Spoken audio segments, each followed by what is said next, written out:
let's talk about that finale, Severance. Oh my god. So I absolutely loved the part at the cabin where Mark S. or Audi Mark was talking to Any Mark. That part was awesome. It was really cool to see the dynamic that they really are two different people with two different incentives, and they don't trust each other, or at least Any Mark doesn't trust Audi Mark. That was awesome.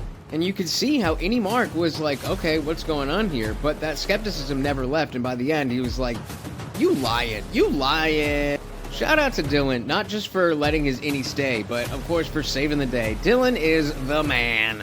I loved the drama around him finishing Cold Harbor, and then choreography and merriment. Oh man, that tops the dance party for sure. Drummond's death, obviously dope. And then, of course, we found out what Cold Harbor is, but kinda not really. So I'm gonna make another video on that whole entire thing. So I just did my Severance finale review, but it's under review from TikTok. So let's have a little bit more of a conversation. That episode was amazing, but I am a little disappointed in how few questions were answered. I should have known better that they weren't going to reveal anything large about Lumen until the very end of the series, but I kind of expected us to get a little bit more. Like, we have no idea why Cold Harbor is what it is. We have no idea why Cold Harbor being what it is would be the end of Gemma and the end of Lumen. We have no idea why it's so important. We have no idea what the goats are for. We have no idea about any of these things. As I said in the other video, I absolutely loved when Mark was, or Any Mark was talking to Audi Mark through the video camera. I thought that was a beautiful way to show how they are really different people.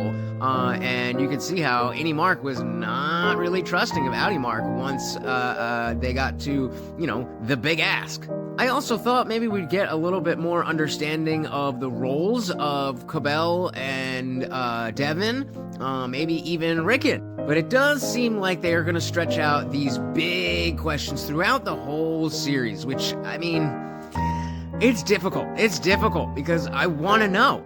I'm totally here for the episodes like the Cobell episode where we followed her around a lot, but that was under the assumption that that was all going to lead to something within this season.